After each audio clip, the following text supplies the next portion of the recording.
when it comes to legendary rock and roll, there are a few duos that have made the cuts over the year. Hall & Oates, Sonny and Cher. We're going to talk to one half of another duo that made radio in the 70s. Jim Messina has been around for a while. That's a good thing, starting with Buffalo Springfield, going to Poco, and then when he met this guy, Kenny Loggins, they made music history. And we say good morning to you, Jim. Nice to have you here.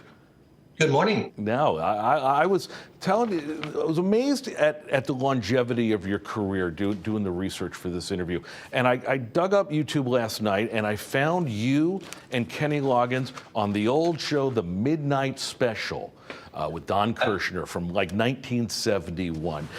I'm not going to ask you, do you remember that? But I'm going to be more general. I actually do. Do you? Wow. It was a fun show because I remember doing the show, and then my wife and I at the time, they came on late at night, and we were laying in bed waiting for the thing to finally show up, and we watched it together. It was very cool. That was the day before VCRs and DVRs, and now thankfully we could watch it on YouTube. Let's talk. Let's talk about your musical career, because it does span not so much generations, but I think the generations of the families and the folks who were big fans of yours, because they changed a little bit over the years, didn't they?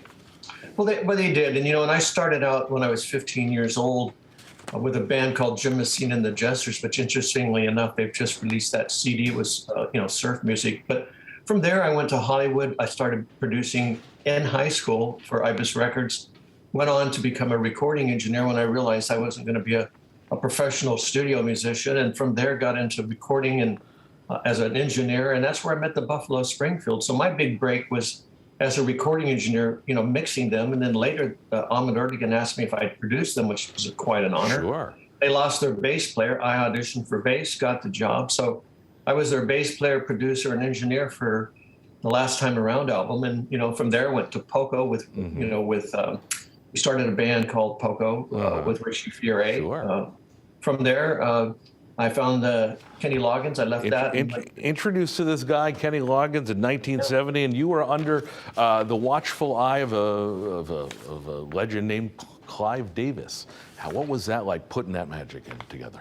Well, you know what? He was instrumental, I think, taking CBS from 60 million records a year to 360 million. Yeah. So, he had a lot of input and creativity. He he believed that Kenny could be a recording artist, and got me involved. And took a year to get that to happen, but it was a lot of fun. Columbia was such a hit machine back then, Billy. They were. Started in the 70s. So many to name a few.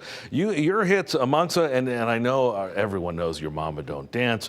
I was listening to Danny's song, Even If We Ain't Got Money, I'm Still. I love that song. By the way, my daughter was 3 years old when she saw Loggins and Messina, and I asked her what was her favorite song. She says, Danny's song. And I said, can you sing it? She goes, yeah. Even though we ain't got honey, I'm so in love with your money. There's a joke there somewhere. I don't know what it is. You are back in Connecticut. You're playing at Sacred Heart University, right? You're doing it coming up. I am. In fact, I'll be bringing my band of 5. I travel with bass, drums, keyboards, percussion, horns, and 4-part harmony. So we'll be delivering a lot of that early Springfield Poco and but you've also dabbled in other kinds of music, especially with your latest stuff, right?